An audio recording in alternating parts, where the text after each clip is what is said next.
തിങ്കളാഴ്ച വൈകിട്ട് രോഹിതൻ്റെ ഓഫീസൊക്കെ കഴിഞ്ഞ് വന്ന സമയത്തിന് എനിക്ക് അത്യാവശ്യമായിട്ട് കുറച്ച് സാധനം വാങ്ങിക്കാണ്ട് വിസ്മി വരെ പോകണുണ്ടായിരുന്നു കേട്ടോ.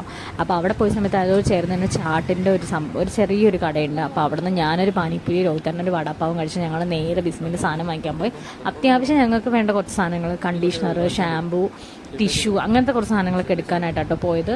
അവിടെ പോയി കഴിഞ്ഞാൽ നീരു ബേബി കണ്ണി കണ്ടതൊക്കെ എടുത്തിടും ട്രോളിക്കകത്ത്. എന്നിട്ട് ലാസ്റ്റ് ഞങ്ങൾ ബില്ല് ചെയ്യില്ല, അതറിയാവുന്നതുകൊണ്ട് അവളൊരു ടോയ് എടുത്ത് തലയിൽ വെച്ച് വൻ പ്രതിഷേധമായിരുന്നുണ്ട്. എന്നിട്ട് വാങ്ങിയൊന്നും കൊടുത്തില്ല, അതവിടെ വെച്ചിട്ട് വന്നു. ഭയങ്കര നിലവിളിയൊക്കെ ആയിരുന്നു. എന്നിട്ട് ഞങ്ങൾ പിന്നെ വാങ്ങിച്ച് കൊടുത്തില്ല.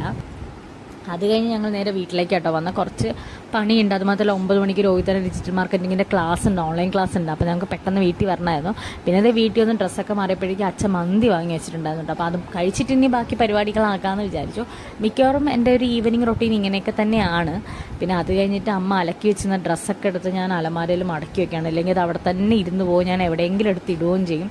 അടുത്ത ദിവസം പിന്നെ നോക്കുമ്പോൾ ഒന്നും കാണത്തില്ല. അത് ഞാൻ പിന്നെ വിചാരിച്ചാൽ അതൊക്കെ ഒന്ന് മടക്കി വെച്ചിട്ട് ബാക്കി പരിപാടിയിലേക്ക് പോകാമെന്ന് വിചാരിച്ച് നേരെ മടക്കി വെച്ചിട്ട് നീരിൻ്റെ ബാഗിൽ നിന്ന് പാത്രം എടുത്ത് കഴുകണ പരിപാടിയാണ് കേട്ടോ അടുത്ത്. അതിൻ്റെ ഇടയ്ക്ക് തന്നെ ഇവിടെ പാത്രത്തിനകത്ത് പല സാധനങ്ങളും എവിടെ നിന്നെങ്കിലൊക്കെ കൊണ്ടിട്ടിട്ടുണ്ടാവും. അതൊക്കെ ആ സമയത്താണ് എനിക്ക് കിട്ടണത്. പിന്നെ നേരെ ചെന്നും പാത്രം സിങ്കിലിട്ട് കഴുകി വെക്കാമെന്ന് വിചാരിച്ചു. അത് ഇന്ന് വെച്ച് നല്ല വൃത്തിക്ക് കഴുകി വെച്ച് നാളെ രാവിലെ ഒന്നുകൂടെ ജസ്റ്റ് ഒന്ന് കഴുകി ഫുഡ് കൊടുത്താൽ മതിയല്ലോ എന്ന് നല്ലോണം കഴുകി വെച്ച കേട്ടോ. മിക്കവാറും എൻ്റെ വൈകുന്നേരങ്ങൾ ഇങ്ങനെ തന്നെയാണ്. എന്നും രാത്രി ഇതുപോലെ നീലുൻ്റെ പാത്രം എന്നും രാത്രിയാണ് ഞാൻ ബാഗിൽ നിന്ന് കഴുകാറ്.